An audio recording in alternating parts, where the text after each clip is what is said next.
ચાલો હવે એક એડિંગ કરો સંભાવના વિધેય પ્રોબેબિલિટી ફંક્શન 11th-12thમાં શું છે કે મોટાભાગના ટોપિક છે ને એ વિધેયના સ્વરૂપમાં સમજાવ્યા છે in the form of function. તમને જો યાદ હોય તો આપણે ત્રિકોણમિતિ જે આખું ભણ્યા ટ્રિગોનોમેટ્રી, તો એ તમને ખબર જ હશે કે એમાં શરૂઆત તો આપણે વિધેયથી જ કરી છે, ફંક્શનથી જ કર્યું છે. સાઇન, કોસ, ટેન, કોટ એ બધા વિધેય છે, ફંક્શન છે. એમ અહીંયા સંભાવના જે છે પ્રોબેબિલિટી, એને પણ આપણે એક વિધેય સ્વરૂપે જ ભણવાનું છે, બરાબર, ફંક્શનના ફોર્મમાં ભણવાનું છે. હવે મને જરા યાદ કરીને કહો, કોઈ પણ વિધેય હોય, ફંક્શન હોય, એમાં ટોટલ પાર્ટ્સ કેટલા હોય, એના અંગો કેટલા? 3. એક આવે પ્રદેશ, સહપ્રદેશ અને સૂત્ર આવે, પછી વિસ્તાર તો એની મેળે આવે. પણ મેઇન વસ્તુ આપણે 3 જોવે. કોઈ પણ એક વિધેય ભણવું હોય તો તમારે એનો પ્રદેશ ભણવો પડે, સહપ્રદેશ ભણવો પડે, અને એનો ફોર્મ્યુલા કેવું છે એ આપણને ખબર હોવી જોઈએ. ડોમેઇન, કોડોમેઇન અને ફોર્મ્યુલા, આ 3 વસ્તુ જોવે. આપણે સંભાવના વિધેય આપણે ભણવું છે, એને આપણે નામ આપશું કેપિટલ P. પ્રોબેબિલિટી ફંક્શન જે છે ને, એટલે એ ફંક્શનને આપણે નામ આપીએ છીએ કેપિટલ P. એટલે તમને તરત પ્રશ્ન એવો થશે કે જો આપણે કેપિટલ P કહીએ તો એની અંદર પ્રદેશ શું થાય, સહપ્રદેશ શું થાય અને એનું ફોર્મ્યુલા કેવું હોય, આ વસ્તુ આપણે સમજવી પડે. ફંક્શનને આપણે નામ તો P આપી દીધું, P, આમ P ફ્રોમ. હવે પ્રદેશ શું થાય તો તમે વાંચશો ને પછી લખજો, પહેલાં સમજી લો. જે વિધેયનો પ્રદેશ નિદર્શાવકાશ S નો ઘાતગણ હોય, S નો ઘાતગણ, એક એક્ઝામ્પલથી જ સમજાવું તમને કે સપોઝ આપણે એક કોઈન છે એ ઉછાળીએ છીએ, એક સિક્કો ઉછાળીએ છીએ આપણે, તો મને કહો જોઈએ કે એમાં S શું આવે? HT, આમ આવે ને, HT. એના ઘાતગણને શું લખાય? Power set, P of S. યાદ હશે તમને. અને ઘાતગણ એટલે શું? ઉપગણોનો ગણ, સેટ ઓફ સબસેટ. તો આના ઉપગણો કયા કયા થાય? H, પછી T, પછી S પોતે અને ખાલી ગણ, અને એનો પાછો ગણ. હા, એટલે આપણે જે ફંક્શન ભણવું છે આ P, એનો પ્રદેશ છે એ આપણે આ રાખવાનો. આ તો આ એક્ઝામ્પલ લીધું એટલે, બાકી જે એક્ઝામ્પલ લ્યો એ પ્રમાણે જે એનો નિદર્શાવકાશ હોય, એનો જે ઘાતગણ જે છે એ ઘાતગણને આપણે અહીંયા પ્રદેશ તરીકે રાખવાનો છે, બરાબર. તો અહીંયા પ્રદેશ તરીકે અત્યારે જો આપણે આમ વિચારીએ ને તો આ P of S જે છે એ પ્રદેશ તરીકે આવશે, P of S. અને સહપ્રદેશ તરીકે શું લેવાનું તો આમાં લખેલું જ છે કે સહપ્રદેશ છે એ સંવૃત અંતરાલ 0 to 1, ક્લોઝ ઇન્ટરવલ 0 to 1. આનો સહપ્રદેશ આપણે 0 થી 1 લેવાનો. અચ્છા, હવે વાત આવે ફોર્મ્યુલાની. તો ફોર્મ્યુલા કેવું લેવાનું એ આમાં સ્પષ્ટતા નથી. એને ખાલી એટલું કીધું છે કે ફોર્મ્યુલા એવું લેવાનું કે જેને કારણે આ જે 3 કન્ડિશન છે એ સેટિસ્ફાય થવી જોઈએ, સંતોષ આવી જોઈએ. એટલે ફોર્મ્યુલાનો કોઈ ઉલ્લેખ નથી કે ફોર્મ્યુલા કેવું લેવું જોઈએ એ આપણને ખબર નથી, પણ ફોર્મ્યુલા એવું હોવું જોઈએ કે જેને કારણે આ 3 કન્ડિશન સેટિસ્ફાય થવી જોઈએ. અને આ 3 કન્ડિશન જે છે એને આપણે નામ આપ્યું છે પૂર્વધારણા. એટલે સ્વીકારી લેવાની છે, સાબિત નથી કરવાની, બરાબર ને, એક્ઝિયોમ. તમારે એને સ્વીકારી લેવાનું છે કે જે આ 3 પૂર્વધારણાનું પાલન કરે, જેનો પ્રદેશ છે એ P of S હોય, S નો ઘાતગણ, જેનો સહપ્રદેશ 0 થી 1 હોય, એવા વિધેયને આપણે નામ આપ્યું છે સંભાવના વિધેય, પ્રોબેબિલિટી ફંક્શન, બરાબર. તો તમે હવે એની વ્યાખ્યા લખી લ્યો, હેડિંગ કરજો સંભાવના વિધેય પ્રોબેબિલિટી ફંક્શન. જે વિધેયનો પ્રદેશ નિદર્શાવકાશ S નો ઘાતગણ હોય, જે વિધેયનો પ્રદેશ નિદર્શાવકાશ S નો ઘાતગણ હોય અને સહપ્રદેશ સંવૃત અંતરાલ 0 થી 1 હોય, તથા નીચેની પૂર્વધારણાઓનું પાલન કરે તેવા વિધેયને સંભાવના વિધેય કહેવાય. તેવા વિધેયને સંભાવના વિધેય કહેવાય. પૂર્વધારણાઓ નીચે લખી નાખજો. નંબર 1, કોઈ પણ ઘટના એ માટે P of A greater than or equal to 0. એટલે આમાં જે આન્સર આવે એ greater than or equal to 0 જ આવવા જોઈએ. આવી એણે એક કન્ડિશન આપી દીધી છે. શું કામ આવવા જોઈએ એની સાથે મતલબ નથી, આ પૂર્વધારણા છે, સ્વીકારી લેવાનું છે. Number 2, P of S is equal two 1. P of S is equal two 1.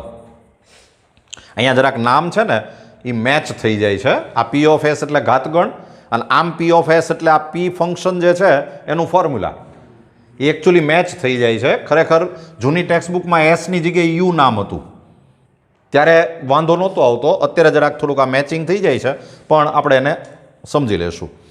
P of S is equal two 1 અને ત્રીજી પૂર્વધારણા લખો. જો A તથા B પરસ્પર નિવારક હોય, પરસ્પર નિવારક એટલે A intersection B is equal two ખાલી ગણ, A છેદ B બરાબર ખાલી ગણ, તો P of A union B, A યોગ B is equal two P of A plus P of B. A function whose domain is power set of S, codomain is close interval 0 to 1 and satisfies the following axioms is called probability function.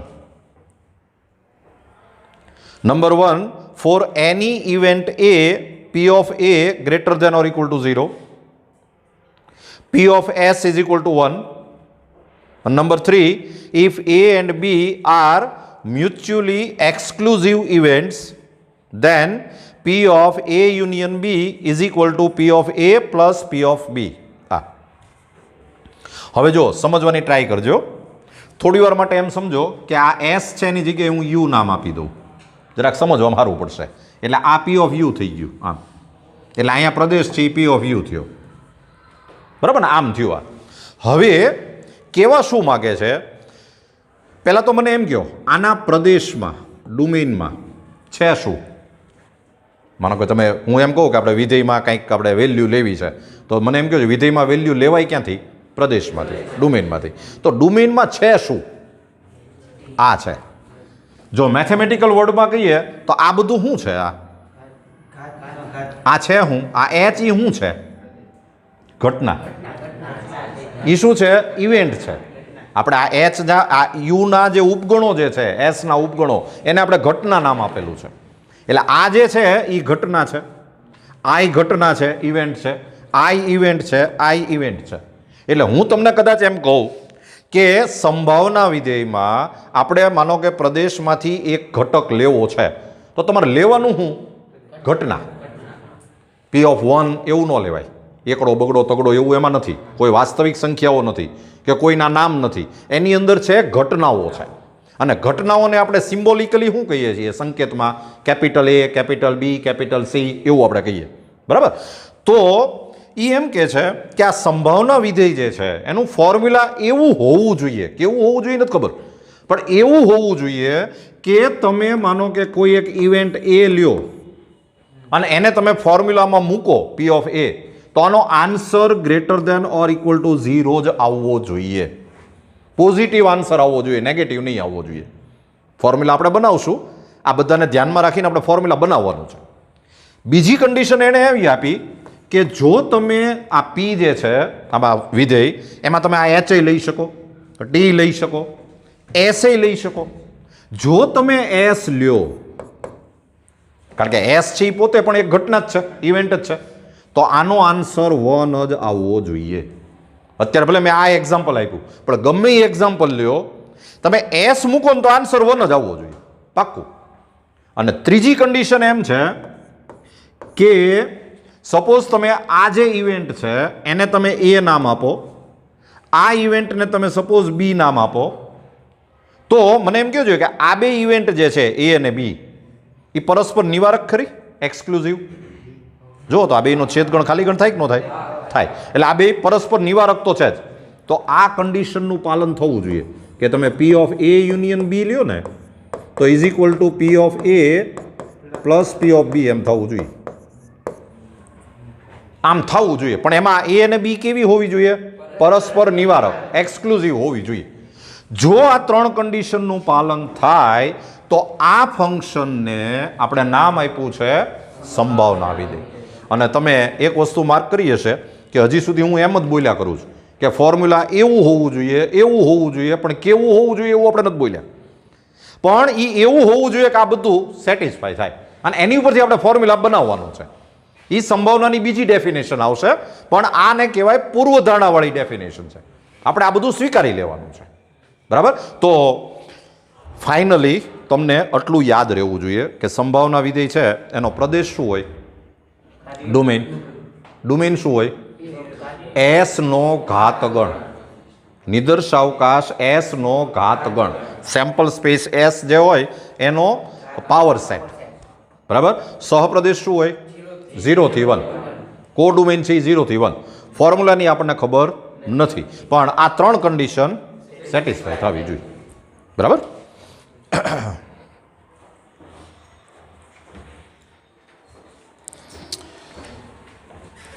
ચાલો એક heading કરો, ઘટનાની સંભાવના.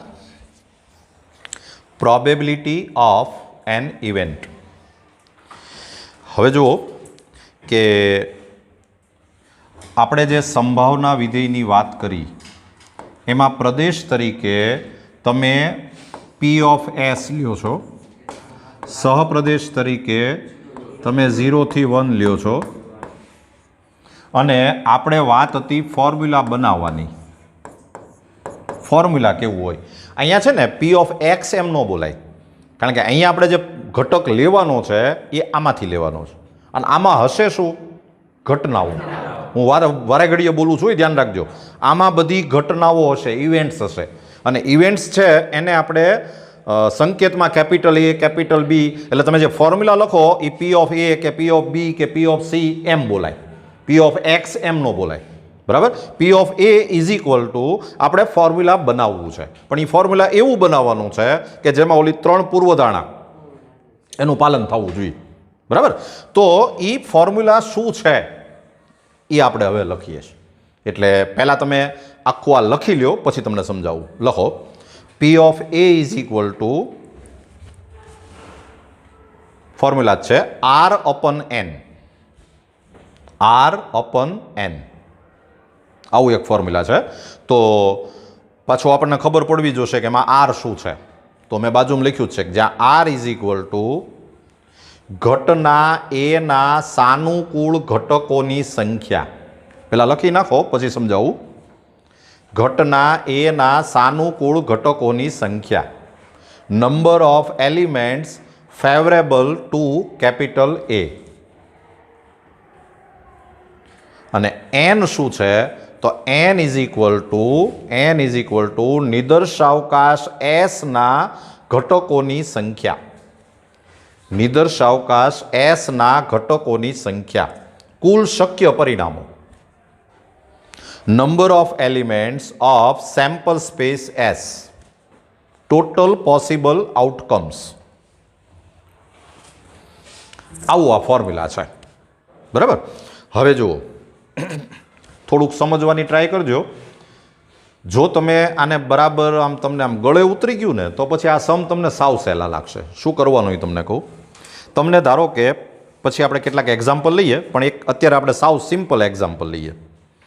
તમને suppose એવું કીધું કે એક ડાઇસ છે, એક પાસો એ ઉછાળવામાં આવે છે. Dice is throw. તમે ખાલી આટલું વાંચો ને ત્યાં તમને એટલી ખબર પડી જવી જોઈએ કે S is equal two 1 2 3 4 5 6. Definition જ્યારે મેં તમને લખાવી ત્યારે મેં તમને ખાસ કીધું હતું કે કોઈ પણ સમની શરૂઆત એસથી થશે. જો એસની નહીં ખબર પડે તો સમ સ્ટાર્ટ જ નહીં થાય. બરાબર? તો મને એમ કહેજો કે આ એસમાં કેટલા એલિમેન્ટ આવ્યા? 6. એ જે એસના એલિમેન્ટ છે, નંબર ઓફ એલિમેન્ટ, એને એન નામ આપવાનું. એટલે અત્યારે આપણે n ઇઝ ઇક્વલ ટુ 6 થયું કહેવાય. પહેલી અડધી લીટી વાંચશો ને ત્યાં તમને એનની ખબર પડી જશે.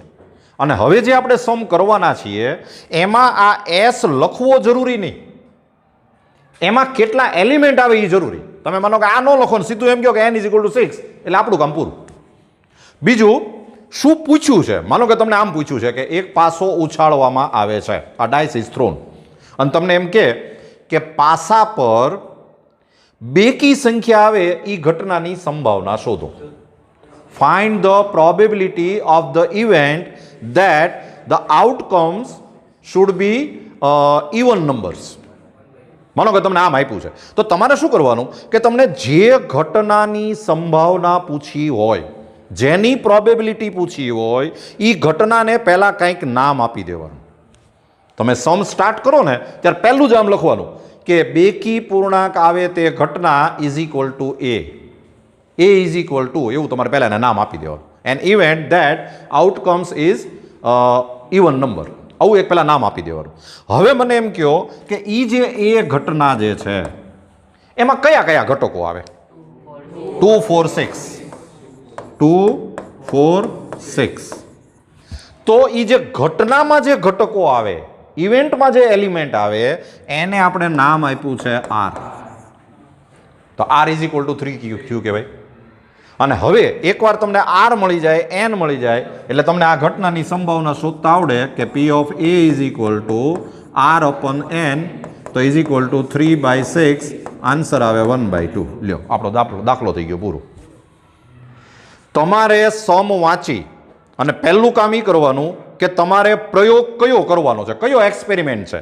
સિક્કો ઉછાળવાનો છે, પાસો ઉછાળવાનો છે, દડા લેવાના છે, પત્તા પસંદ કરવાના છે, શું કરવાનું છે એ પહેલાં તમને ખબર પડી જવી જોઈએ. અને એ ખબર પડી જાય એટલે તરત તમને એસનો આઈડિયા આવી જશે કે ભાઈ એસમાં શું આવે, એને એન નામ આપી દેવાનું. પછી તમને શું પૂછ્યું છે, કઈ ઘટનાની સંભાવના પૂછી છે, એ ઘટનાને કંઈક નામ આપી અને એમાં કયા કયા એલિમેન્ટ આવે એ તમને વિચારતા આવડવું જોઈએ. એટલે એ તમને આર મળી જાય. અને એકવાર આર અને એન મળે એટલે તમને સંભાવના મળી જાય, બસ વાત થઈ ગઈ પૂરી. અને તમને હું કહું કે આ જે આપણી જે લાઈફમાં જે ખરેખર જે વસ્તુ છે ને એ જ છે. જો હું તમને સમજાવું, મને ખાલી સમજતો આમ આ ચેપ્ટર આખું ભૂલી જાઓ. આમ એક કોમન સેન્સથી મને એમ કહો કે આપણે એક પાસો ઉછાળીએ તો એમાં બેકી સંખ્યા આવે એની શક્યતા કેટલા ટકા કહેવાય? 50%. આપણે સિમ્પલ બોલી જ શકીએ, કારણ કે કાં તો સંખ્યા એકી આવે ને કાં બેકી આવે, એટલે એની શક્યતા તો 50% જ થઈ. તમને ખબર છે આન્સર 50% જ આવ્યો છે. આ જે આન્સર આવે ને એ ડિવાઇડેડ બાય 100 થઈને આવે. તમારે જો આને પર્સન્ટેજમાં કન્વર્ટ કરવું હોય તો આને ઇન્ટુ 100 કરી નાખવાના. ઇન્ટુ 100 કરો એટલે તમને પર્સન્ટેજમાં આન્સર મળી જાય કે ભાઈ બેકી સંખ્યા આવે એની શક્યતા 50% છે.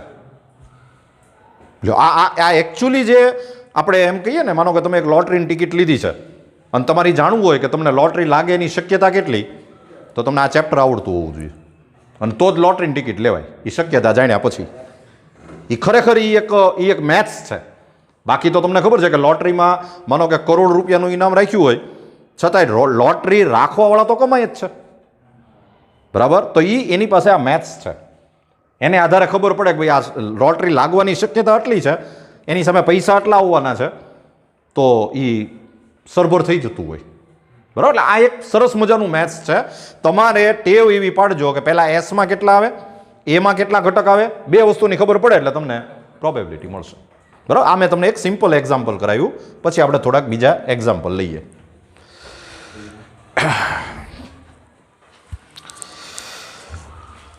ચાલો, હવે આ સંભાવના સમજવા માટે તમારે કેટલાક એક્ઝામ્પલ કરવા પડશે. આપણે થોડાક એક્ઝામ્પલ કરીએ. એમાં નંબર 1 કરીને લખો, આખું ઉદાહરણ લખી જ નાખજો. 2 સિક્કા એક સાથે ઉછાળવામાં આવે છે.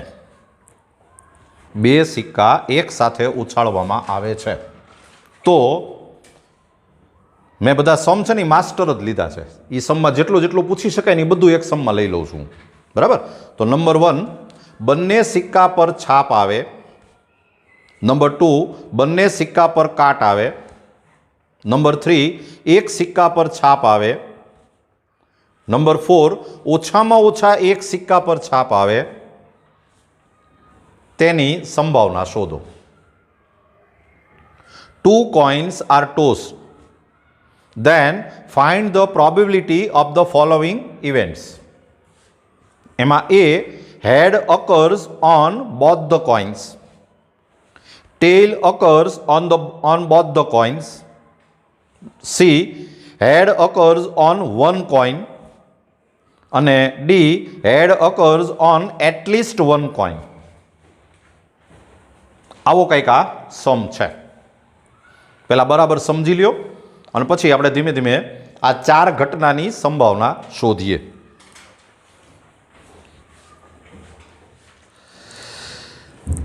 ચાલો હવે આપણે આ સમ સ્ટાર્ટ કરીએ. તો મેં તમને કીધું એમ સૌથી પહેલાં પ્રયોગ કયો છે, શું કરવાનું છે? બે સિક્કા એક સાથે ઉછાળવામાં આવે છે. 2 coins આર ટોસ્ટ. તો પહેલાં તો મને એમ કહો કે એસમાં શું આવે?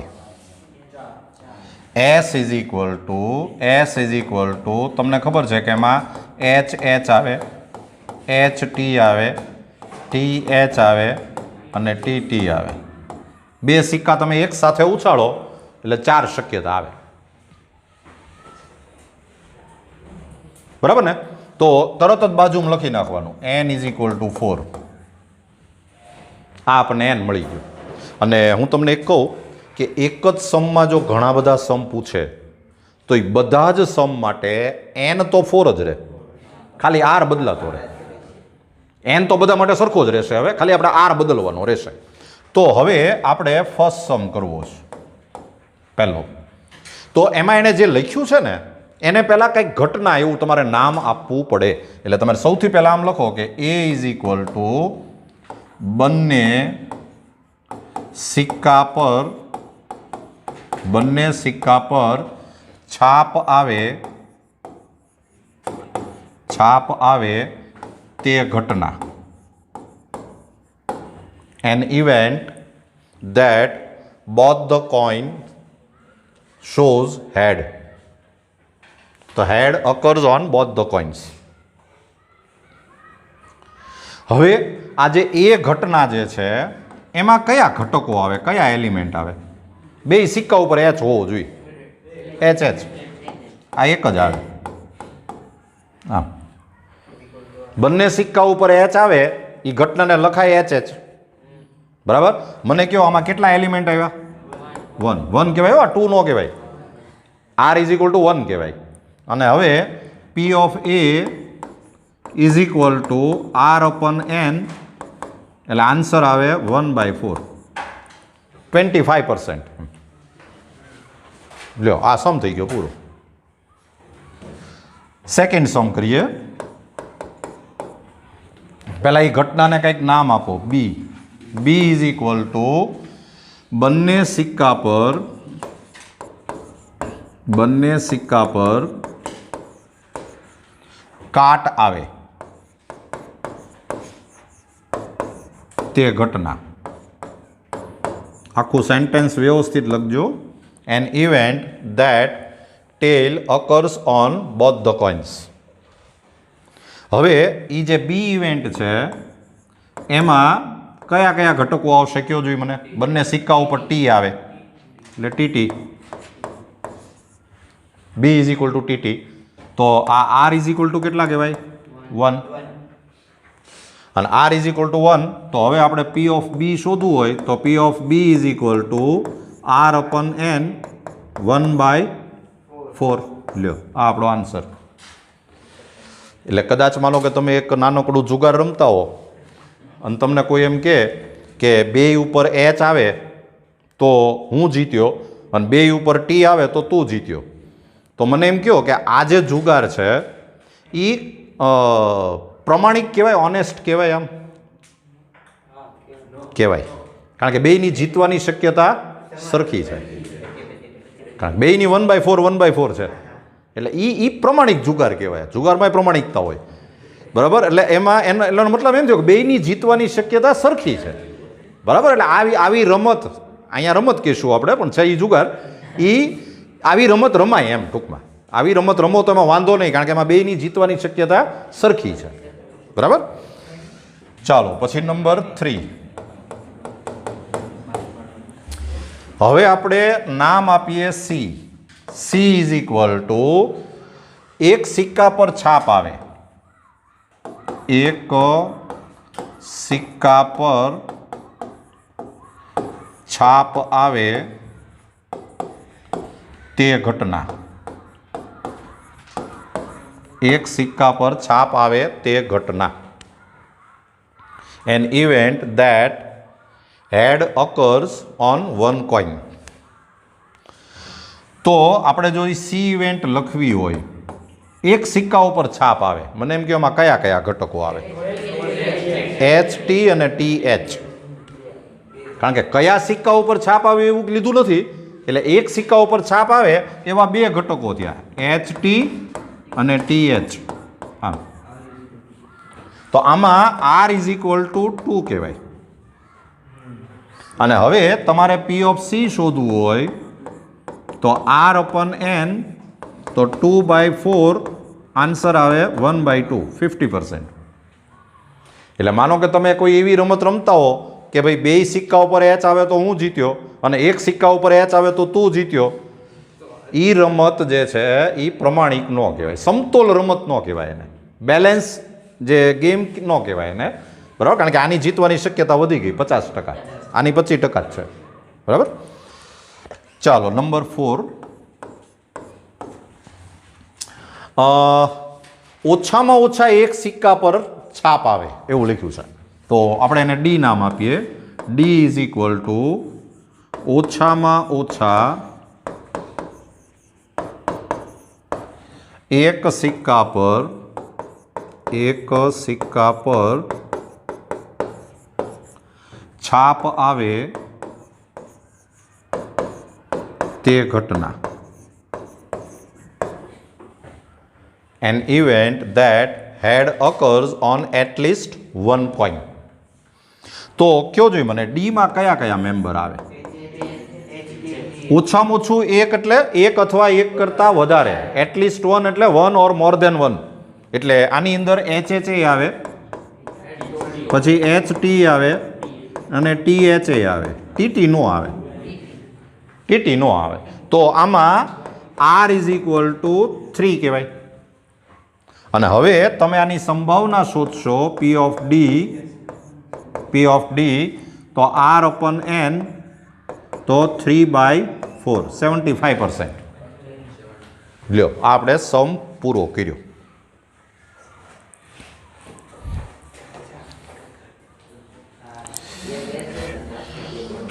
ચાલો એક સમ લખો. નંબર 2, બે પાસા એક સાથે ઉછાળવામાં આવે છે. તમે આટલું વાંચો ને ત્યાં એનની ખબર પડી જવી જોઈએ. બે પાસા એક સાથે ઉછાળવામાં આવે છે, તો પછી એમાં મેં 5 ઘટનાઓ આપી છે. નંબર 1, બંને પાસા પર સમાન અંક આવે. નંબર 2, બંને પાસા પરના અંકોનો સરવાળો 7 થાય. નંબર 3, બંને પાસા પરના અંકોનો સરવાળો 3નો ગુણક હોય. નંબર 4, બંને પાસા પર યુગ્મ સંખ્યા હોય. નંબર 5, બંને પાસા પરના અંકોનો સરવાળો ઓછામાં ઓછો 7 થાય. 2 dice are thrown together, then find the probability of the following events. એમાં number 1, both the dice shows equal numbers. Number 2, sum of numbers on the dice is 7. Number 3, sum of numbers on the dice is multiple of 3. Number 4, number on both the dice are even. Both the dice are even. And number 5, sum of numbers on both the dice is at least 7. આ એક સમ આપણે કરીએ.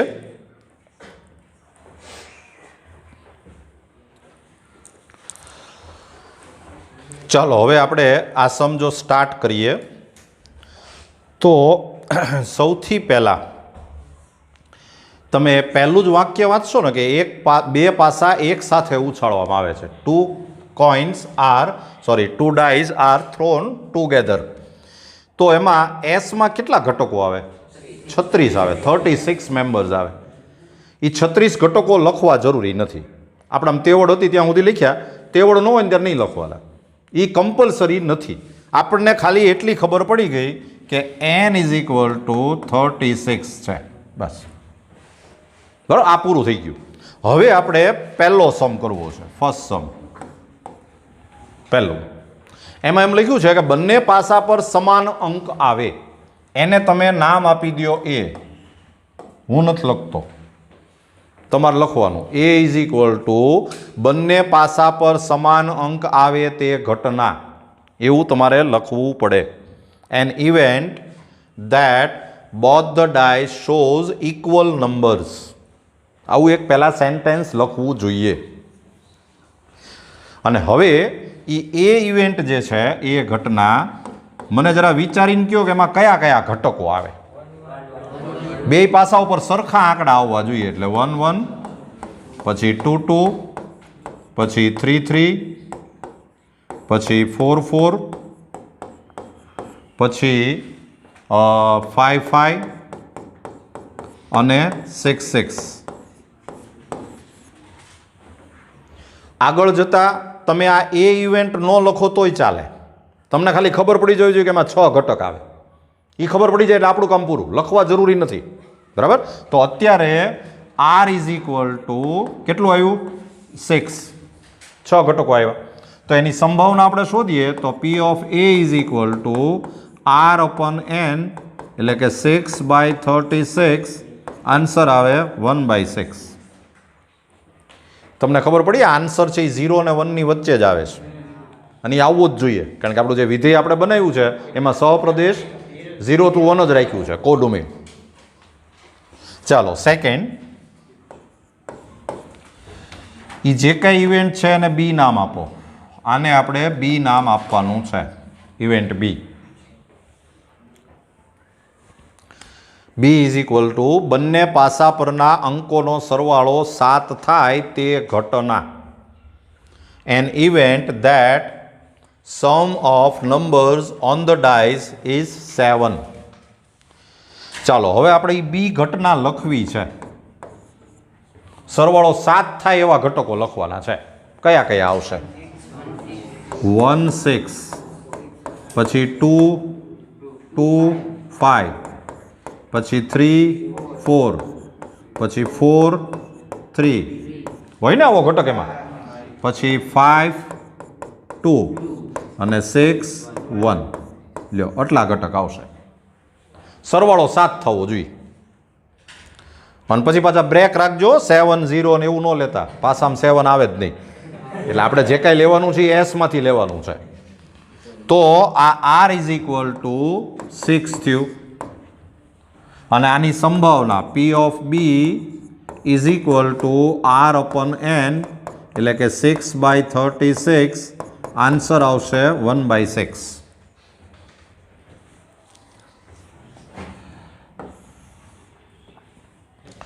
ચાલો number 3.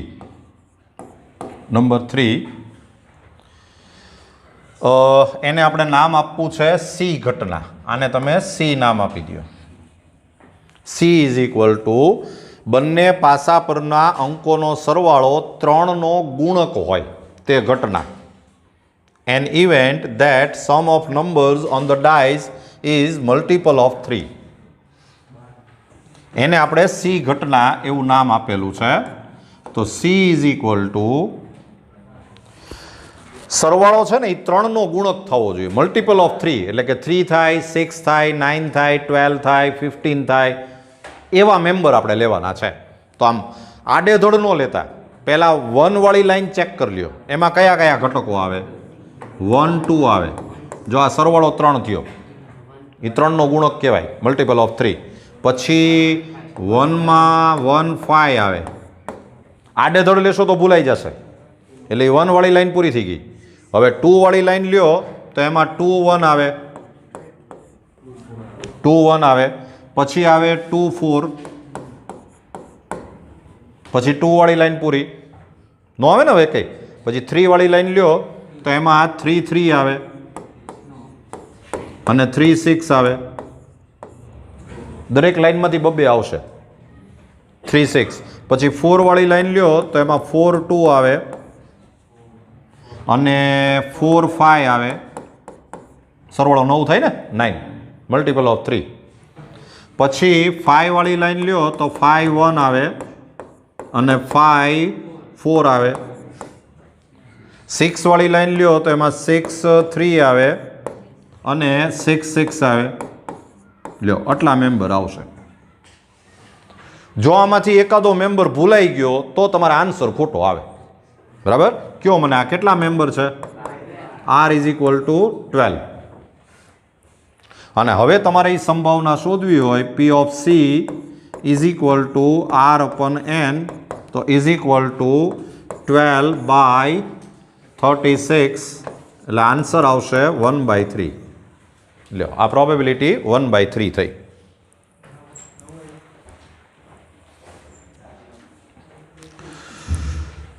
ચાલો હવે આપણે number 4th સમ કરીએ.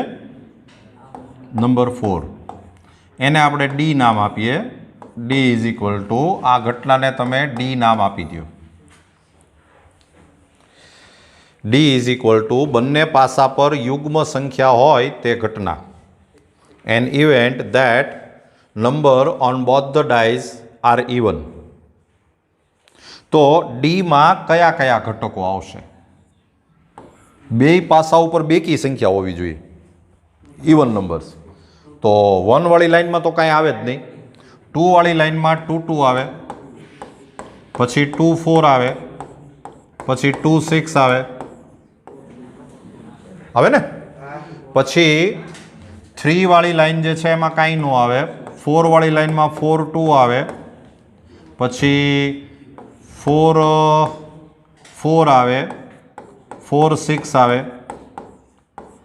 પછી 5 વાળી લાઈનમાં ન આવે. 6 વાળી લાઈનમાં 6 2, 6 4, 6 6. લ્યો આટલા મેમ્બર આવશે. તો આ R ઇઝ ઇક્વલ ટુ કેટલા આવ્યા? 3 ને 4 ને 7 ને 9 આવ્યા.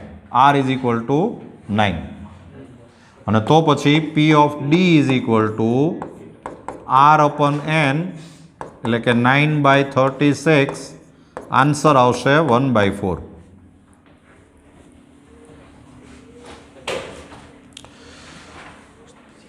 ચાલો હવે લાસ્ટ નંબર 5. એ ઇવેન્ટને તમે નામ આપી દો E. E is equal to બંને પાસા પરના અંકોનો સરવાળો ઓછામાં ઓછો 7 થાય. An event that sum of numbers on both the dice is at least 7. અને ઈ ઘટનાના ઘટકો જો આપણે લખવા હોય તો સરવાળો ઓછામાં ઓછો 7 થવો જોઈએ. એટલે 7 અથવા 7 થી વધારે થવો જોઈએ. 7 અથવા 7 થી વધારે. તો 1 વાળી લાઈનમાં 1 6 આવશે. 2 વાળી લાઈનમાં 2 5 આવે અને 2 6 આવે ને. 3 વાળી લાઈન જે છે એમાં 3 4 આવે, પછી 3 5 આવે, 3 6 આવે. 4 વાળી લાઈનમાં 4 3 આવે, 4 4 આવે, 4 5 આવે, 4 6 આવે. પછી 5 વાળી લાઈનમાં 5 2 આવે, પછી 5 3 આવે, 5 4 આવે, 5 5 આવે અને 5 6 આવે. 6 વાળી લાઈનમાં બધું આવે. 6 1, 6 2, 6 3, 6 4, 6 5 અને 6 6. આ બધા જ નંબર આવશે. હા, અને આ એલિમેન્ટ ગણી લ્યો. R is equal two 21. R is equal two 21. અને તો પછી P of E is equal two R અપન N, એટલે આન્સર આવે 21/36. 3 7 ઝા 3 12 ઝા એટલે 7/12 એ આપણો આન્સર આવે.